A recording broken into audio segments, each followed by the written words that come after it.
There's so many examples throughout the Bible that the Lord tends to use the unlikely disciple, and I knew that if the Lord put something on my heart, that He was going to break down every barrier to get to that goal. Ben Ships has been breaking barriers his entire life.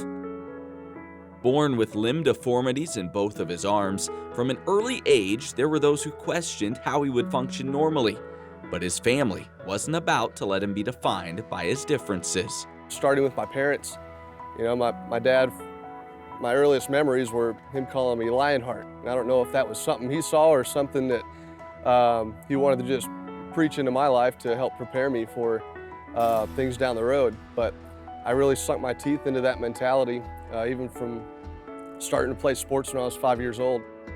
Basketball, golf, soccer, Ben played it all, but it would be football where he really excelled, as a kicker.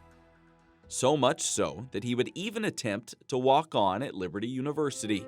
I was by far the smallest person in tryouts, and I think there was close to 100 people there trying out. And the looks I received were just, they're kind of run-of-the-mill, everyday looks that I would come to expect at trying out for a D1 football program. I was a scrawny, just fresh out of high school. I was thinking 136 pounds I was, but I was very confident in my abilities and what I could do. That confidence would be rewarded, as Ben not only earned a spot on the team, but was even called into action.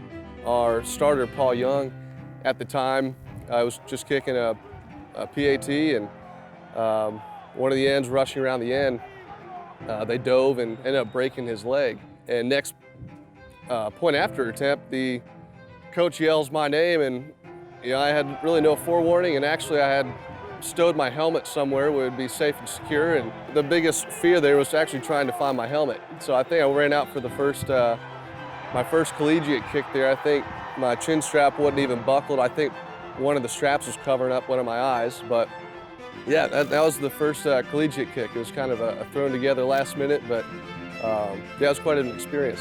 Ben would go on to make 5 of 6 field goals that season, helping the Flames to their first 10-win season in program history. For anybody being able to contribute to the team effort, it's just something to dream of. Being able to see your contribution show up on the scoreboard especially, that really meant a lot, especially for a young greenhorn like I was. At the same time he was working to get onto the field, Ben was also working to get into the air. His dream was to be a pilot, but his physical challenges put that dream into question. I had just started flying a few hours into my training, and you have to go get a medical and what you call a student pilot certificate. And the doctor, he walked in and said, you've got less than a 10% chance of this working out for you. So he said, have a nice day, and went on to the next patient. But I waited there for about 40 minutes in the doctor's room, and he eventually passed back by and was very surprised to see me in there. And I let him know that I was there to get a medical, and he was just going to have to do what he needed to do.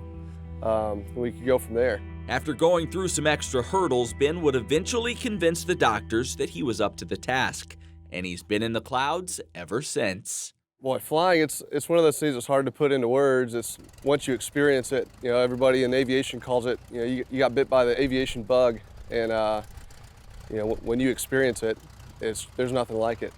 All right, ready for a takeoff here? After graduating, Ben would begin flying professionally, and these days he works as a seaplane pilot in Winter Haven, Florida, flying and training others to do the same. Ben's journey has served as an inspiration and an example of determination, but to Ben himself, he sees it simply as a faithful servant trusting a powerful God. It's been really awesome the way the Lord has worked through what most people see as a disability, and has basically made it into an incredible opportunity to share His word and His greatness. My motivation has never been really to prove people wrong. It's been more, the Lord has set something on my heart that He wants me to pursue, and I have a passion for something, and deep down I just didn't want anything to get in the way. And I know that if you're walking step by step with the Lord, the desires of your heart are going to be in line with His.